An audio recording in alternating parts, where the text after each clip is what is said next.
ನಮಸ್ಕಾರಗಳು. ನಮಃಶಾಂತಾಯ ದಿವ್ಯಾಯ ಸತ್ಯಧರ್ಮಸ್ವರೂಪಿಣೆ ಸ್ವಾನಂದಾಮೃತತೃಪ್ತಾಯ ಶ್ರೀಧರಾಯ ನಮೋ ನಮಃ. ಓಂ ಶ್ರೀ ಗುರುಭ್ಯೋ ನಮಃ. ಪ್ರಾರ್ಥನಾಂ ಸಮರ್ಪಯಾಮಿ. ಮೊದಲನೇದಾಗಿ ನಮ್ಮ ಗುರುಗಳಿಗೆ ವಂದಿಸುತ್ತಾ ಇವತ್ತಿನ ಈ ಕಾರ್ಯಕ್ರಮವನ್ನು ಆರಂಭವನ್ನು ಮಾಡೋಣ. ನಮ್ಮ ಹಿಂದೂ ಸನಾತನ ಒಂದು ಧರ್ಮ ಪರಂಪರೆಯಲ್ಲಿ ಈ ಸಂಕ್ರಾಂತಿ ಹಬ್ಬ ಹೇಳುವಂಥದ್ದು ಬಹು ಮುಖ್ಯ ಘಟ್ಟವಾದಂಥ ಹಬ್ಬ. ಈ ಸಂಕ್ರಾಂತಿ ಹಬ್ಬವನ್ನು ನಾವು ಯಾಕಾಗಿ ಆಚರಿಸ್ತೇವೆ, ಅಥವಾ ಸಂಕ್ರಾಂತಿ ಅಂದರೆ ಏನು, ಅಥವಾ ಸಂಕ್ರಮಣ ಅಂದರೆ ಏನು, ಈ ಸಂಕ್ರಾಂತಿ ಯಾವ ರೀತಿಯಾಗಿ ಉಂಟಾಗುತ್ತೆ ಹೇಳುವಂಥದ್ದನ್ನೆಲ್ಲ ಇವತ್ತು ನೋಡೋಣ. ಮೇಷಾದಿಯಾಗಿ ಮೀನರಾಶಿಯವರಿಗೆ ಸೂರ್ಯ ಸಂಚರಿಸ್ತಾ ಇರ್ತಾನೆ. ಆ ಸೂರ್ಯ ಸಂಚರಿಸುವಂಥ ಒಂದು ಆ ಕಾಲಘಟ್ಟವೇ, ಅಥವಾ ಸೂರ್ಯ ಒಂದು ರಾಶಿಯಿಂದ ಇನ್ನೊಂದು ರಾಶಿಗೆ ಬರುವಂಥ ಒಂದು ಕಾಲಘಟ್ಟವನ್ನು ಸಂಕ್ರಮಣ ಅಂಥೇಳಿ ಕರೀತಾರೆ. ಆ ಸೂರ್ಯ ಸ್ಥಾನವನ್ನು ಬದಲಾವಣೆ ಮಾಡ್ತಾ ಇರುವಂಥ ದಿನವನ್ನು ಮೇಷ ಸಂಕ್ರಮಣ, ವೃಷಭ ಸಂಕ್ರಮಣ, ಮಿಥುನ ಸಂಕ್ರಮಣ, ಕರ್ಕ ಸಂಕ್ರಮಣ, ಈ ರೀತಿಯಾಗಿ ಸಂಕ್ರಮಣ ಅಂಥೇಳಿ ಕರೀತಾರೆ. ಸೂರ್ಯಗ್ರಹ ಧನುರ್ರಾಶಿಯಿಂದ ಮಕರ ಒಂದು ರಾಶಿಗೆ ಹೋಗುವಂಥ ಕಾಲಘಟ್ಟವನ್ನು ಮಕರ ಸಂಕ್ರಮಣ ಅಂಥೇಳಿ ಕರೀತಾರೆ. ಇದು ವಿಶೇಷ.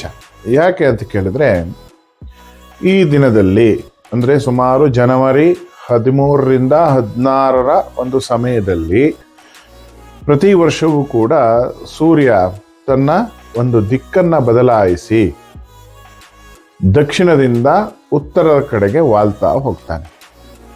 ಇದನ್ನು ನಾವು ಉತ್ತರಾಯಣ ಕಾಲ ಅಂತ ಹೇಳಿ ಹೇಳ್ತೀವಿ. ಮಕರ ಸಂಕ್ರಮಣದಿಂದ ಕರ್ಕ ಸಂಕ್ರಮಣದವರೆಗೆ ಉತ್ತರಾಯಣ ಕಾಲ, ಹಾಗೆ ಕರ್ಕ ಸಂಕ್ರಮಣದಿಂದ ಮತ್ತೆ ಮಕರ ಸಂಕ್ರಮಣದವರೆಗೆ ದಕ್ಷಿಣಾಯಣ ಕಾಲ ಅಂತೇಳಿ ಹೇಳ್ತಾರೆ.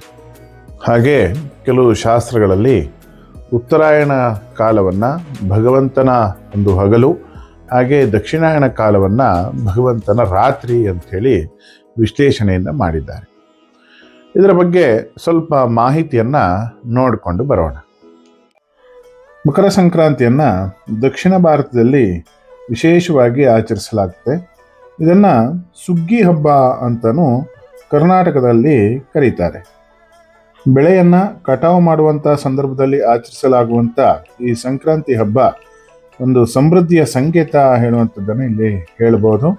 ಕರ್ನಾಟಕ, ಆಂಧ್ರ ಪ್ರದೇಶ ಮತ್ತು ತಮಿಳುನಾಡು ರಾಜ್ಯಗಳ ಒಂದು ವಿಶೇಷವಾದಂಥ ಹಬ್ಬಗಳಲ್ಲಿ ಸಂಕ್ರಾಂತಿಯು ಕೂಡ ಒಂದು. ಜ್ಯೋತಿಷ್ಯ ಶಾಸ್ತ್ರದ ಪ್ರಕಾರ ಸೂರ್ಯನು ಮಕರ ರಾಶಿಗೆ ಕ್ರಮಿಸುವಾಗ, ಅಥವಾ ಸೂರ್ಯನು ನಿರ್ಯಾಣ ಮಕರ ರಾಶಿಯನ್ನು ಪ್ರವೇಶಿಸಿದಾಗ ಮಕರ ಸಂಕ್ರಾಂತಿ ಉಂಟಾಗುತ್ತೆ. ಈ ಕಾಲವು ಸುಮಾರು ಪ್ರತಿ ವರ್ಷ ಗ್ರೆಗೋರಿಯನ್ ಪಂಚಾಂಗದ ಒಂದು ಪ್ರಕಾರ ಜನವರಿ 14ರಿಂದ 16 ಆಗುತ್ತೆ.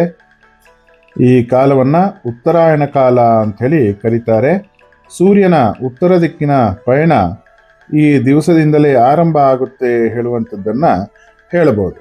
ಹಾಗೆ ಈ ದಿವಸದಿಂದ ಹಗಲು ಹೆಚ್ಚಾಗುತ್ತಾ ರಾತ್ರಿ ಕಮ್ಮಿ ಆಗುತ್ತಾ ಹೋಗುತ್ತೆ. ಉತ್ತರಾಯಣ ಕಾಲವು ಒಂದು ಪರ್ವಕಾಲವೂ ಕೂಡ ಹೌದು. ಉದಾಹರಣೆಗೆ ಮಹಾಭಾರತದ ಕಥೆಯಲ್ಲಿ ಇಚ್ಛಾಮರಣಿಯಾದಂತಹ ಭೀಷ್ಮರು ತಮ್ಮ ಪ್ರಾಣವನ್ನು ತ್ಯಜಿಸಲಿಕ್ಕೆ ಉತ್ತರಾಯಣ ಪರ್ವಕಾಲವನ್ನು ಆಯ್ಕೆ ಮಾಡಿದ್ರು ಹೇಳುವಂಥ ಒಂದು ಕಥೆ ಕೂಡ ಇದರಲ್ಲಿ ಉಲ್ಲೇಖಿಸಬಹುದು.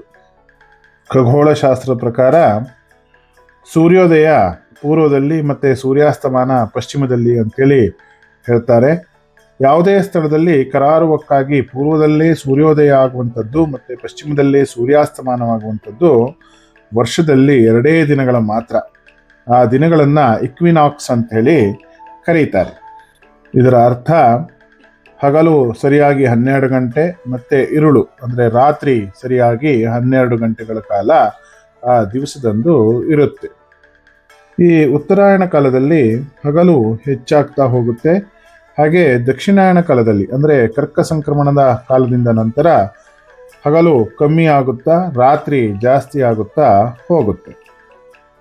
ಖಗೋಳಶಾಸ್ತ್ರದ ಅನ್ವಯ ಇಲ್ಲಿಂದ ಸೂರ್ಯೋದಯ ಇನ್ನು 6 ತಿಂಗಳು ಉತ್ತರ ದಿಕ್ಕಿನಲ್ಲಿ ಚಲಿಸುತ್ತಾ ನಡುವೆ ಇಕ್ವಿನಾಕ್ಸಿ ದಿನವನ್ನು ಕೂಡ ತಲುಪಿ ಮತ್ತು ಅದೇ ದಿಕ್ಕಿನಲ್ಲಿ ಉತ್ತರಕ್ಕೆ ಚಲಿಸುತ್ತಾ ಹೋಗುತ್ತೆ. ಉತ್ತರಕ್ಕೆ ಹೆಚ್ಚು ಹೋದಂತೆಲ್ಲ ಹಗಲಿನ ಪ್ರಮಾಣ ಹೆಚ್ಚಾಗಿ ಇರುಳು ಕಮ್ಮಿ ಆಗ್ತಾ ಹೋಗುತ್ತೆ. ಸೂರ್ಯನ ತಾಪ ಹೆಚ್ಚಾಗುತ್ತಾ ಬೇಸಿಗೆಯನ್ನು ಅನುಭವಿಸ್ತೇವೆ.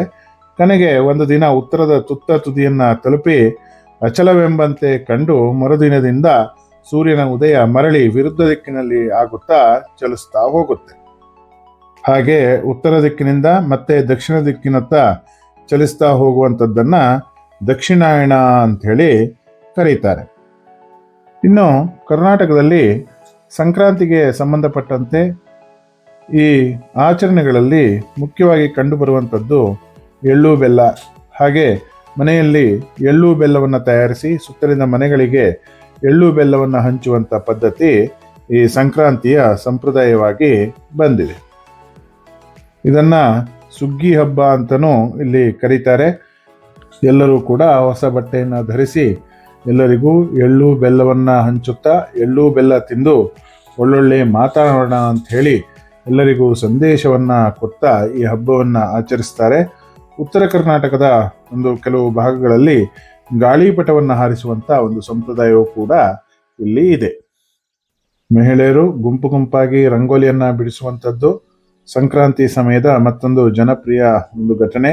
ಹಾಗೆ ದನಕರುಗಳನ್ನ ಶೃಂಗಾರ ಮಾಡುವಂಥದ್ದು, ಮೆರವಣಿಗೆ ಮಾಡುವಂಥದ್ದು ಮತ್ತೆ ಅವುಗಳನ್ನ ಕಿಚ್ಚು ಹಾಯಿಸುವಂಥದ್ದು ಹಳ್ಳಿಗಳಲ್ಲಿ ಸಾಮಾನ್ಯವಾಗಿ ಕಂಡುಬರುವಂತ ಆಚರಣೆ ಆಗಿದೆ. ತಮಿಳುನಾಡಿನಲ್ಲಿ ಈ ಹಬ್ಬವನ್ನ ಪೊಂಗಲ್ ಅಂತ ಹೇಳಿ ಕರೆಯಲಾಗುತ್ತೆ. ಇಲ್ಲಿ ಇದನ್ನ 4 ದಿನಗಳ ಕಾಲ ಆಚರಿಸ್ತಾರೆ. ಹಾಗೆ 4 ದಿನಗಳಲ್ಲಿ ಆ ಆಚರಣೆಗಳನ್ನು ಈ ರೀತಿಯಾಗಿ ಆಚರಿಸ್ತಾರೆ. ಫಸ್ಟ್ನೇ ದಿವಸ ಭೋಗಿ ಅಂತ ಹೇಳ್ತಾರೆ, ಹೊಸ ಬಟ್ಟೆಗಳನ್ನ ಧರಿಸುವಂಥದ್ದು. 2ನೇ ದಿವಸ ಪೊಂಗಲ್ ಅಂತ ಹೇಳಿ ಹೇಳ್ತಾರೆ, ಸಮೃದ್ಧಿಯ ಸಂಕೇತವಾಗಿ ಹಾಲು ಬೆಲ್ಲಗಳನ್ನ ಪಾತ್ರೆಗಳಲ್ಲಿ ಕುದಿಸಿ ಉಕ್ಕಿಸಲಾಗುತ್ತೆ. ಹಾಗೆ ಮಾಟು ಪೊಂಗಲ್ ಅಂತ ಹೇಳಿ ಹೇಳ್ತಾರೆ, ಅಂದ್ರೆ ಗೋಪೂಜೆ ಅಂತ ಹೇಳಿ ಅರ್ಥ. ಹಾಗೆ ಕೆಲವು ಕಡೆಗಳಲ್ಲಿ ಜಲ್ಲಿಕಟ್ಟು ಹೇಳುವಂತ ಒಂದು ಹೋರಿ ಓಡಿಸುವಂತ ಒಂದು ಸ್ಪರ್ಧೆಯನ್ನ, ಗೂಳಿಯನ್ನ ಪಳಗಿಸುವಂತ ಆಟವ ಇಲ್ಲಿ ನಡೆಯುತ್ತೆ. ಮತ್ತೊಂದು ಕಾಣುಂ ಪೊಂಗಲ್ ಅಂತ ಹೇಳಿ 4ನೇ ದಿವಸ ಇವರು ಆಚರಣೆಯನ್ನ ಮಾಡ್ತಾರೆ. ಇನ್ನು ಕೇರಳದಲ್ಲಿ ಮಕರ ಸಂಕ್ರಾಂತಿಯಂದು ಕೇರಳದ ಒಂದು ಶಬರಿಮಲೆಯಲ್ಲಿ ಕಾಣುವಂತ ಮಕರ ಜ್ಯೋತಿಗೆ ಹೆಚ್ಚಿನ ಪ್ರಾಧಾನ್ಯತೆಯನ್ನು ನೀಡಿದ್ದಾರೆ. ಅಯ್ಯಪ್ಪ ಸ್ವಾಮಿಯ ವೃತಾಧಾರಿಗಳಾದಂಥವರು ಶಬರಿಮಲೆಗೆ ತೆರಳಿ ತಮ್ಮ ಸ್ವಾಮಿಯ ಪಾದಕ್ಕೆರಗಿ ಮಕರ ಜ್ಯೋತಿಯ ದರ್ಶನವನ್ನ ಪಡೆದರೆ ಜನ್ಮ ಸಾರ್ಥಕ ಆಗುವುದು ಹೇಳುವಂತ ಒಂದು ನಂಬಿಕೆಯಿಂದ ಲಕ್ಷೋಪಲಕ್ಷ ಜ್ಯೋತಿ ಅಯ್ಯಪ್ಪ ಸ್ವಾಮಿಯ ಸನ್ನಿಧಾನಕ್ಕೆ ಹೋಗುವಂತ ಒಂದು ಸಂಪ್ರದಾಯ ಮೊದಲಿನಿಂದಲೂ ಕೂಡ ನಡೆದುಕೊಂಡು ಬಂದಿದೆ. ಸಂಕ್ರಾಂತಿಯ ಬಗ್ಗೆ ಧರ್ಮಸಿಂಧುವಿನಲ್ಲಿ ಈ ರೀತಿಯಾಗಿ ಹೇಳಲಾಗಿದೆ. ಚಿಸಂಕ್ರಾಂತೌ ಯಾನಿ ದತ್ತಾನಿ ಹವ್ಯ ಕಾವ್ಯಾನಿ ದಾತೃಭಿಃ ತಾನಿ ನಿತ್ಯಂ ದದಾತ್ಯರ್ಕಂ ಪುನರ್ಜನ್ಮನಿ ಜನ್ಮನಿ ತಿಲಾದೇಯಾಶ್ಚ ಹೋತವ್ಯ ಭಕ್ಷಾಶ್ಚೈವೋತ್ತರಾಯಣೇಶಿ. ಇದರ ಅರ್ಥ, ಉತ್ತರಾಯಣದ ಪುಣ್ಯಕಾಲದಂದು ನಾವು ಮಾಡಿದ ದಾನ ಧರ್ಮಗಳು ಜನ್ಮ ಜನ್ಮದಲ್ಲೂ ಸದಾ ನಮಗೆ ಸಿಗುವಂತೆ ಸೂರ್ಯನು ಅನುಗ್ರಹಿಸ್ತಾನೆ ಹೇಳುವಂಥದ್ದು. ಹಾಗೆ ಈ ಶುಭ ದಿನ ತಿಲದಾನ, ತಿಲಹೋಮ, ತಿಲಭಕ್ಷಣ ವಿಶೇಷವಾದಂಥ ಒಂದು ಪ್ರಾಶಸ್ತ್ಯವನ್ನ ಹೊಂದಿದೆ. ಹಾಗೆ ಇದನ್ನ ಮಾಘಸ್ನಾನವನ್ನು ಕೂಡ ಹೇಳ್ತಾರೆ. ಈ ಸಂಕ್ರಾಂತಿಯ ಒಂದು ಸಂದರ್ಭದಲ್ಲಿ ನದಿ ಸ್ನಾನ ಕೂಡ ಒಂದು ವಿಶೇಷವಾದಂತಹ ಮಹತ್ವವನ್ನ ಹೊಂದಿದೆ. ಹೀಗೆ ಮಕರ ಸಂಕ್ರಾಂತಿಯು ಸೂರ್ಯನು ಧನುರಾಶಿಯಿಂದ ಮಕರ ರಾಶಿಗೆ ಪ್ರವೇಶಿಸಿ ಆಗುವಂತ ಒಂದು ಹಬ್ಬ. ಇದನ್ನ ಕನ್ನಡದಲ್ಲಿ ಮಕರ ಸಂಕ್ರಾಂತಿ ಅಂತ ಹೇಳಿ ಕರೀತಾರೆ. ಇದು ಚಳಿಗಾಲದ ಕೊನೆಯ ಮತ್ತು ಹೊಸ ಬೆಳೆಗಳ ಸುಗ್ಗಿಯ ಕಾಲವನ್ನ ಸೂಚಿಸುತ್ತೆ. ಹಾಗೆ ಭಾರತದಾದ್ಯಂತ ವಿವಿಧ ಹೆಸರುಗಳು ಮತ್ತು ಸಂಪ್ರದಾಯಗಳೊಂದಿಗೆ ಆಚರಿಸಲಾಗುವಂತಹ ಪ್ರಮುಖ ಹಿಂದೂ ಹಬ್ಬವಾಗಿ ಇದು ಇವತ್ತಿಗೂ ಕೂಡ ಆಚರಣೆಯಲ್ಲಿ ಇದೆ. ಈ ಸಂದರ್ಭದಲ್ಲಿ ಎಳ್ಳು ಬೆಲ್ಲದ ತಿಂಡಿಗಳನ್ನ ಹಂಚುವುದು ಮತ್ತೆ ತಿನ್ನುವುದು ಮತ್ತೆ ದಾನ ಧರ್ಮಾದಿಗಳನ್ನು ಮಾಡುವಂಥದ್ದು ಮತ್ತೆ ಪವಿತ್ರ ಒಂದು ನದಿಗಳಲ್ಲಿ ಸ್ನಾನವನ್ನ ಮಾಡುವಂಥದ್ದು ಈ ಹಬ್ಬದ ಒಂದು ಪ್ರಮುಖ ವಿಚಾರವಾಗಿ ಇದೆ. ಹಾಗಾಗಿ ನಾವೆಲ್ಲರೂ ಸಹ ಧಾರ್ಮಿಕವಾಗಿ ಸನಾತನವಾಗಿ ಈ ಹಬ್ಬವನ್ನು ಆಚರಿಸುವಂಥದ್ದು ಬಹಳ ಮುಖ್ಯವಾದಂಥ ವಿಚಾರ ಅಂತ ಹೇಳಿ ನಮ್ಮ ಭಾವನೆ.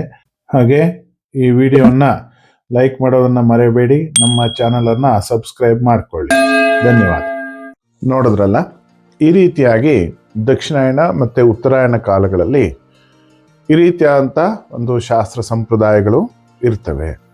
ಹಾಗೆ ಉತ್ತರಾಯಣ ಕಾಲದಲ್ಲಿ ಮಾಡುವಂಥದ್ದು ದೇವತಾ ಪ್ರತಿಷ್ಠೆಗಳಾಗಲಿ ಅಥವಾ ಬೇರೆ ಬೇರೆ ಒಂದು ಕಾರ್ಯಗಳನ್ನಾಗಲಿ ವಿಶೇಷವಾಗಿ ಈ ಧರ್ಮಶಾಸ್ತ್ರದಲ್ಲಿ ಧರ್ಮಸಿಂಧುವಿನಲ್ಲಿ ಹೇಳಿದ್ದಾರೆ. ಹಾಗೆ ದಕ್ಷಿಣಾಯನದಲ್ಲಿ ಯಾವ ರೀತಿಯಾದಂಥ ಒಂದು ಕೆಲಸಗಳನ್ನು ಮಾಡಬೇಕು ಹೇಳುವಂಥದ್ದನ್ನು ಕೂಡ ಈ ಧರ್ಮಸಿಂಧುವಿನಲ್ಲಿ ಉಲ್ಲೇಖಿಸಿದ್ದಾರೆ. ಹಾಗೆ ಈ ಸಂಕ್ರಾಂತಿ ಹಬ್ಬ ಹೇಳುವಂಥದ್ದು ಬೇರೆ ಬೇರೆ ಒಂದು ಪ್ರದೇಶದಲ್ಲಿ ಬೇರೆ ಬೇರೆ ರೀತಿಯಾಗಿ ಕರೆಯಲ್ಪಡುತ್ತೆ. ಈ ರೀತಿಯಾಗಿ ನೀವು ಈಗ ಈ ವಿಡಿಯೋವನ್ನು ನೋಡ್ಕೊಂಡು ಬಂದಿದ್ದೀರಾ. ಹಾಗೆ ಏನು ಕೇಳಿದ್ರೆ, ಏನಾದರೂ ಪ್ರಶ್ನೆಗಳಿದ್ದಲ್ಲಿ ಅಥವಾ ಏನಾದರೂ ನಿಮಗೆ ಒಂದು ಕುತೂಹಲ ಇದ್ದಲ್ಲಿ ಖಂಡಿತವಾಗಿ ನಮ್ಮನ್ನು ಸಂಪರ್ಕ ಮಾಡಬಹುದು. ಜ್ಯೋತಿಷ್ಯಕ್ಕೆ ಸಂಬಂಧಪಟ್ಟಂಥ ಏನಾದರೂ ಪ್ರಶ್ನೆಗಳಿದ್ದಲ್ಲಿ ಅಥವಾ ನಿಮ್ಮ ಒಂದು ಜಾತಕ ವಿಷಯವಾಗಿ ಅಥವಾ ಕೌಟುಂಬಿಕ ವಿಷಯವಾಗಿ ಏನಾದರೂ ಪ್ರಶ್ನೆಗಳಿದ್ದಲ್ಲಿ ನಮ್ಮನ್ನು ಸಂಪರ್ಕವನ್ನು ಮಾಡ್ಬೋದು. ಈಗ ಕೆಳಗೆ ಕಾಣ್ತಾ ಇರುವಂಥ ಒಂದು ಫೋನ್ ನಂಬರಿನಲ್ಲಿ ವಾಟ್ಸಪ್ ಮುಖಾಂತರವಾಗಿ ಖಂಡಿತವಾಗಿ ನಮ್ಮನ್ನು ಸಂಪರ್ಕ ಮಾಡಬಹುದು. ನಮಸ್ಕಾರ, ಧನ್ಯವಾದಗಳು.